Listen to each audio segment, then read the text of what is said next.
C'est vraiment pas un VUS sous-compact. Vraiment, je m'attendais pas à ça en termes de conduite pour le Kona EV. Ben allez-y, sincèrement, c'est très intéressant comme produit.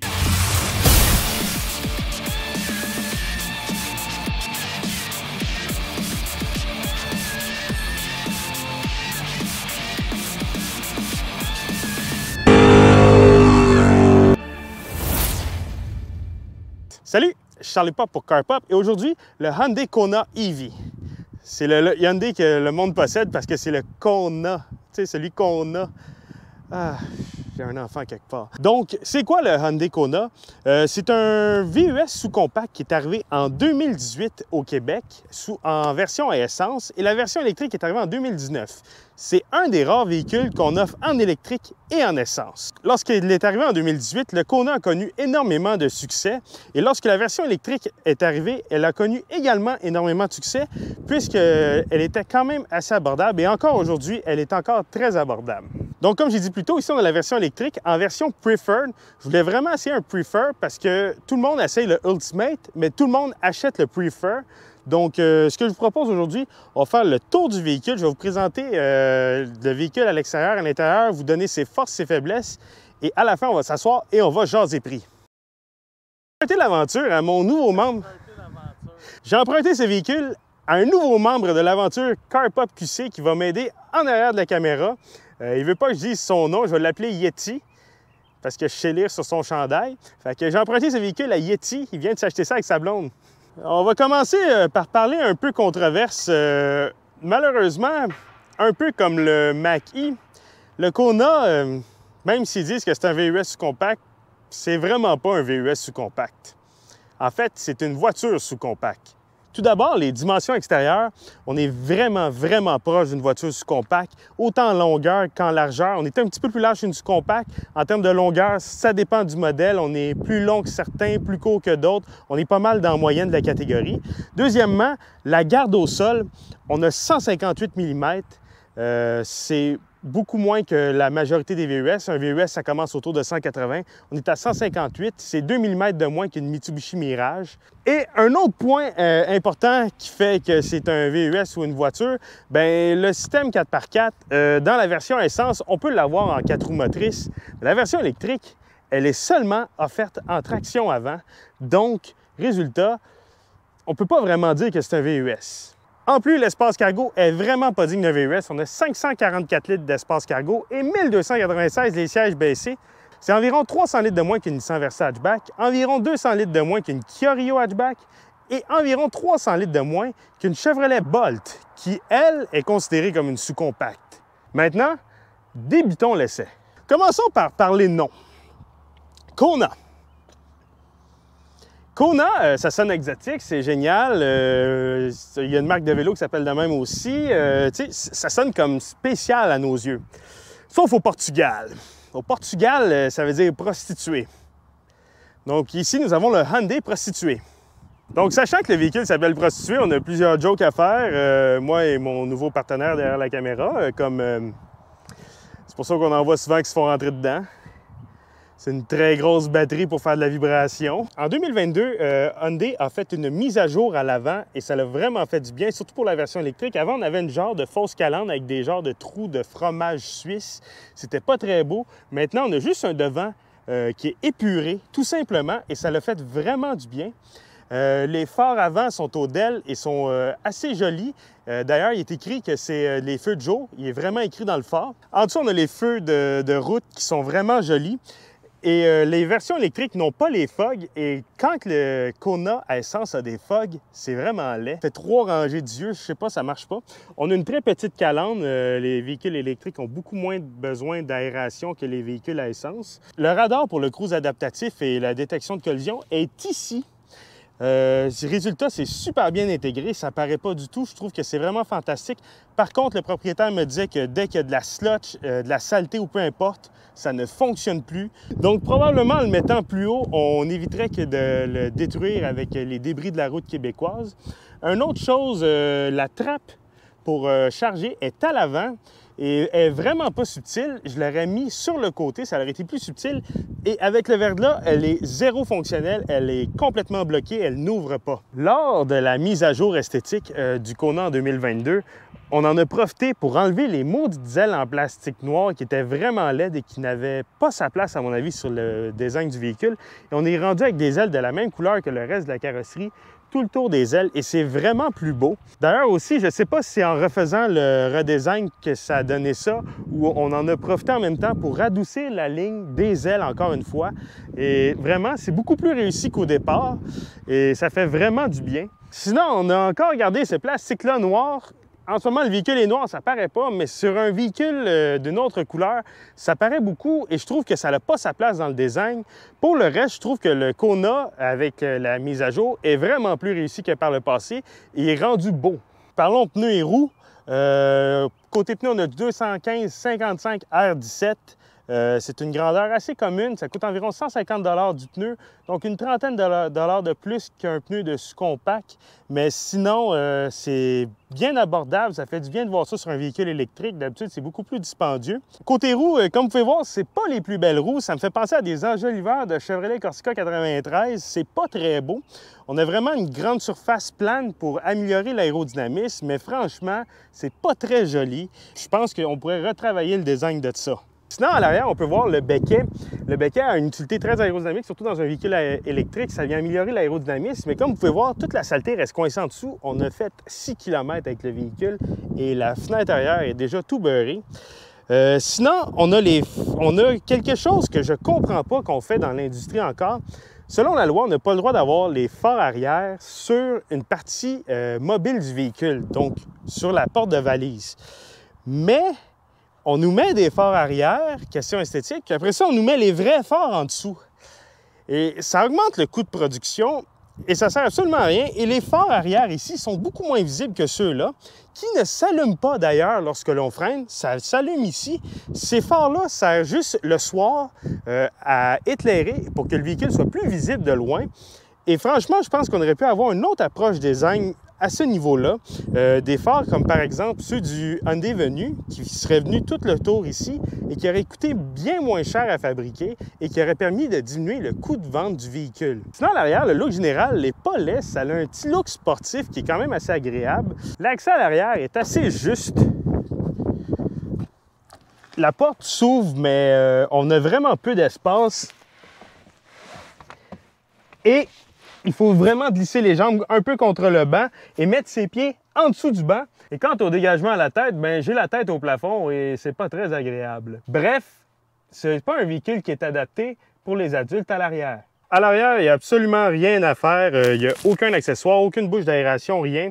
L'arrière des bancs est en plastique, ce qui va lui permettre de résister aux attaques des enfants, mais vont se faire graffiner. La présentation intérieure est réussie, l'assemblage est bien fait. Par contre, certains matériaux laissent à désirer. Par exemple, les switches de fenêtre, on dirait qu'ils sortent directement d'une Hyundai Elantra 2007. Elles sont vraiment d'une qualité très désirable, surtout au prix demandé. Ça mériterait d'être corrigé. Un autre point, le plastique de porte. Ici, on a un beau plastique d'une belle qualité, mais juste en dessous, on a un genre de plastique que l'on trouvait littéralement dans une Hyundai Elantra 2009. Je sais de quoi je parle, j'en ai une. Et c'est vraiment la même qualité de plastique qu'on avait dans une Hyundai Elantra 2009. Et comme vous savez, chez CarPop, quand on dit quelque chose, on le montre. Donc, voici une Hyundai Elantra Touring 2009. Donc maintenant, on va ouvrir la porte, évidemment.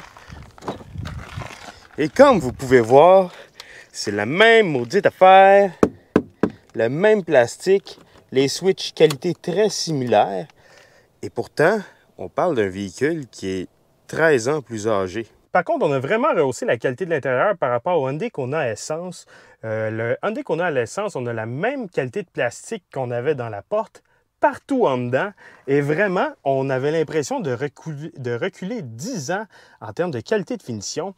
Et on a refait complètement la partie centrale pour la version électrique et qui est de bien meilleure qualité que la version à essence où ça criait plastique cheap partout. Par contre, au centre, on réutilise des bouches d'aération de la version essence qui sont un peu douteuses en termes de qualité. C'est un petit peu mou, mais les bouches d'aération latérales ont été changées de chaque côté pour une version de bouche d'aération de bien meilleure qualité que dans la version à essence. Le volant a un drôle de look, je trouve qu'il a l'air d'un monsieur bedonnant, mais sinon, côté prise en main et accessoires sur le volant, tout est correct, tout est beau, l'ergonomie est bonne. À part de ça, rien à dire, juste un look un peu étrange. L'écran dans le tableau de bord donne vraiment beaucoup d'informations. On se rapproche d'un véhicule haut de gamme tellement qu'il y a de choses. On peut même avoir les directions du GPS. Là-dessus, c'est fantastique, vraiment un point fort du véhicule. La présentation des bancs est beaucoup mieux réussie que dans la version à essence et les bancs sont beaucoup plus confortables que dans la version à essence. L'écran est de 10,25 pouces pour 2023 et fonctionne très bien. On a vraiment beaucoup d'informations. On peut vraiment tout customiser, comme on dit. Par contre, c'est un petit peu lent à réagir. Par exemple, si j'appuie sur carte, là, ça a été média, mais admettons que je pèse sur données HD. Là, on a eu un petit délai. Malgré cette petite lenteur, c'est très acceptable pour le véhicule, rien à dire. Et on a des boutons qui nous ramènent au menu essentiel en bas. Par contre, deux reproches avec ce système d'infodivertissement. On ne peut pas avoir Apple CarPlay ou Android Auto sans fil. Il faut absolument brancher notre téléphone, ce qui est, à mon avis, inconcevable en 2023. Il y a plein de véhicules qui ont Apple CarPlay et Android Auto sans fil de base. Des véhicules beaucoup moins chers que ça d'ailleurs. Et un autre aspect qui est décevant de cet écran, c'est sa durée de vie. La garantie pour le véhicule est de 5 ans, 160 000 kg, excepté pour l'écran. L'écran a une garantie de 3 ans et l'écran est réputé pour lâcher après 4 à 5 ans, parfois 6. C'est pas un écran qui a une longue durée de vie. Et ça, à mon avis, assez inacceptable d'avoir un écran qui a une durée de vie moyenne de 4 à 6 ans dans un véhicule de ce prix-là. La climatisation est un peu basse dans le tableau de bord. Il faut vraiment quitter les yeux de la route et tout est sur des boutons. Là-dessus, il faut faire attention. Par contre, lorsqu'on appuie sur les boutons, ils apparaissent dans l'écran en haut. Il faut juste savoir sont où les boutons, c'est ça l'affaire. Il faut en quelque sorte guesser, comme on dit. Sinon, il faut littéralement quitter les yeux de la route. Et comme j'ai dit, la partie centrale a été refaite. On a le mécanisme pour dire au véhicule d'aller en drive, reculons, park, qui est ici. On a le frein à main. On a le auto hold qui nous empêche d'avancer à une lumière. On a les sièges chauffants qui sont très efficaces, volant chauffant. On a le système pour les drive modes. On peut le mettre en mode sport, mode économique. En tout cas, toutes des choses qu'on ne sert pas vraiment dans ce genre de véhicule-là. Et on a un compartiment de rangement assez spacieux avec une prise USB qui, comme j'ai dit, va servir puisqu'on ne peut pas avoir Android Auto ou Apple CarPlay sans brancher le téléphone. Et un autre avantage Hyundai Kona se trouve encore une fois dans sa console centrale. On a libéré plein d'espace de rangement en dessous. C'est vraiment pratique et on a des prises en plus pour charger nos appareils. Vraiment, c'est réussi là-dessus. Sous le capot du Hyundai Kona EV, on trouve un moteur électrique qui alimente les roues avant. Il développe 201 chevaux, 290 livres pieds de coupe. C'est pas des petits chiffres pour un véhicule comme ça. C'est excellent. On a une suspension avant indépendante et arrière indépendante, des freins à disque aux 4 roues et on a une batterie 64 kWh. Pour les temps de recharge, on parle... Je suis tellement selfish, je parle de moi. Pour les temps de recharge, sur le 120 volts, une prise de maison, on parle de 36 heures. Il n'y a personne qui fait ça. Sur le 240, on parle de 9 heures et quart. Sur une prise 50 kW, on parle de 1 heure et demie. Et sur une prise 100 kW, qui est le maximum de vitesse qu'on peut recharger le véhicule, on parle de 64 minutes. Conduire le Kona EV. Tout d'abord, parlons de visibilité comme d'habitude. La visibilité est bonne. On voit bien partout, excepté les angles morts. Les angles morts sont quand même assez gros. Les accélérations, maintenant, on est en mode éco en ce moment. Et les accélérations sont bonnes. Ça a vraiment beaucoup de guts. Là-dessus, il n'y a pas de problème. La suspension est quand même assez raide pour un véhicule de ce format-là. Ça me rappelle beaucoup ma propre voiture, une Mazda Speed 3. On a vraiment une suspension qui est dure. Sinon, côté direction, on ne sent pas la route. Le volant a une certaine lourdeur qui est assez agréable. Côté précision, c'est correct sans plus. C'est pas une précision qui se démarque. Il n'y a rien de sportif là. Et c'est ce qu'on s'attend pour un véhicule de ce type-là. Ce que j'adore du Kona, c'est la conduite à une pédale. C'est vraiment génial et on a des palettes au volant pour pour venir faire ralentir le véhicule. La position de conduite est vraiment géniale. Le volant, on peut vraiment l'ajuster pour l'avoir proche de soi et être quand même éloigné du tableau de bord, ce qui est génial dans mon cas, puisque je suis bâti comme un très grand hobbit, c'est-à-dire un torse court et des longues jambes. Par contre, je suis plus grand qu'un hobbit. Et moi, j'aime vraiment avoir une position de conduite avec le volant en proche. J'ai vraiment réussi là-dessus. Maintenant, pourquoi il fallait que tu bragues que tu es plus grand qu'un hobbit? I'm a rocket! Un gros point fort du Kona EV par rapport au Kona régulier, c'est sa tenue de route. La répartition des poids est vraiment mieux réussie. La suspension est bien calibrée pour avoir une conduite vive, étonnamment. Mais je comprenais pas pourquoi le monde mettait des Indy 500 sur leur Kona EV. Maintenant, je comprends. La tenue de route est vraiment surprenante et le véhicule camoufle excessivement bien son poids, ce qui est très rare dans un véhicule électrique. Là-dessus, Hyundai a fait un excellent travail et je suis extrêmement surpris.